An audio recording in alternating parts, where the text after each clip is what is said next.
کے ساتھ چلتے ہیں بارگاہ خداوندی میں یعنی خانہ کعبہ پہنچتے ہیں۔ خواجہ عثمان ہارونی علیہ السلام نے اللہ کی بارگاہ میں خانہ کعبہ میں پیش کیا، عرض کیا مولا پروردگار عالم میں معین الدین کو تیرے بارگاہ میں تحفہ کے طور پہ لے آیا ہوں، الہ العالمین تو اسے قبول فرما۔ حاکم غیبی سے آزاد کے معین الدین کو قبول کیا لے کر کے پھر وہاں سے آتے ہیں۔ جب حج پورا ہو جاتا ہے مدینہ منورہ پہنچتے ہیں، بارگاہ رسول پاک صلی اللہ علیہ وسلم میں پہنچتے ہیں اور اللہ کے رسول کی بارگاہ میں صلوات و سلام کا نذرانہ پیش کر کے کہتے ہیں یا رسول اللہ معین الدین تحفہ بن کر کے حاضر ہے، اسے قبول فرمائیں۔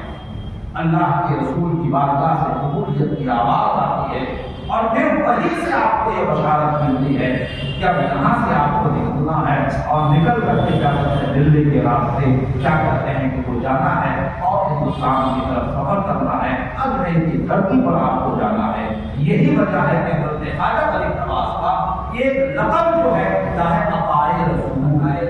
یعنی اللہ کے رسول کی عطا ہے۔ اللہ کے رسول نے خصوصی طور پہ ہندوستان والوں کو عطا کیا۔ یہ حضرت خواجہ غریب نواز علیہ السلام کہ حضرت خواجہ غریب نواز عطائے رسول بن کر کے آئے۔ اب یہاں پر آپ چھوٹی سی چیز میں آپ کو بتا کر کے اپنی بات کو ختم کرنا چاہوں گا کہ حضرت خواجہ غریب نواز تو آج سے 800 سال پہلے چلے۔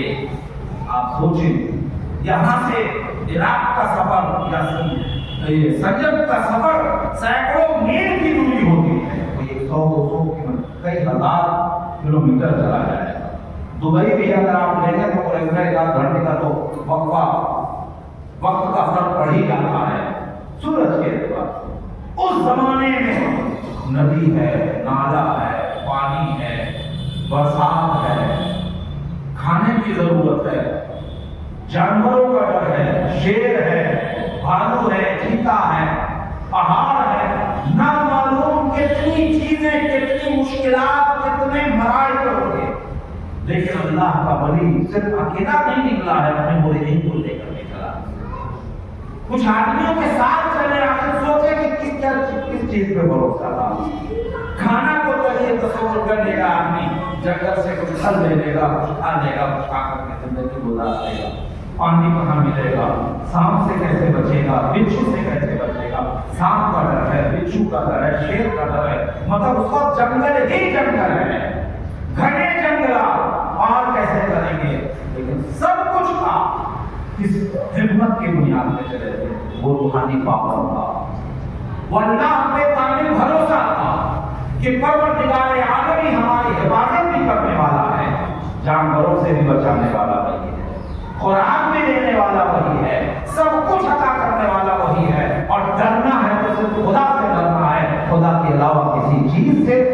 ڈر کا سوال ہی پیدا نہیں ہوتا، چاہے وہ آندھی ہو یا طوفان ہو یا کچھ بھی ہو۔ حضرت خواجہ غریب نواز علیہ السلام وہاں سے چلتے ہیں، تشریف لاتے ہیں،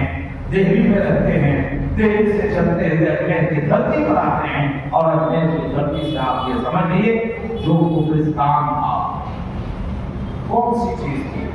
صرف تقویٰ۔ آپ کے پاس تسبیح تھی، آپ کے پاس اللہ کا ذکر تھا، آپ کے دل میں ایمان روشن تھا، یقین کامل لے کر کے آئے تھے، روحانی پاور آپ کے پاس تھا۔ نتیجہ یہ ہوا کہ باطل لوگ آ کر کے ٹکراتے رہے، یہاں تک کہ صرف کوئی کاؤنسلر نہیں، کوئی ایم پی یا ایم ایل اے نہیں، بلکہ وقت کا جو شہنشاہ، جو اس وقت کے اپنے بھارت کا سلطان تھا، پرتھوی راج چوہان جیسا ایک بڑا بادشاہ، پرتھوی راج چوہان جیسا بڑا بادشاہ آ کر کے ٹکرا جاتا ہے، مارنے کی کوشش کرتا ہے، بھگانے کی کوشش کرتا ہے، سب کچھ کرتا ہے، لیکن حضرت خواجہ غریب نواز علیہ السلام لڑتے رہے۔ کس بنیاد پہ؟ ایمان سے لڑتے رہے، اپنے تقویٰ و پرہیزگاری سے لڑتے رہے، لوگ آپ کے پاس آتے رہے، ملتے رہے، بات چیت کرتے رہے اور اسلام میں داخل ہوتے رہے۔ کون سی چیز تھی؟ وہ تھا آپ کا اسلام،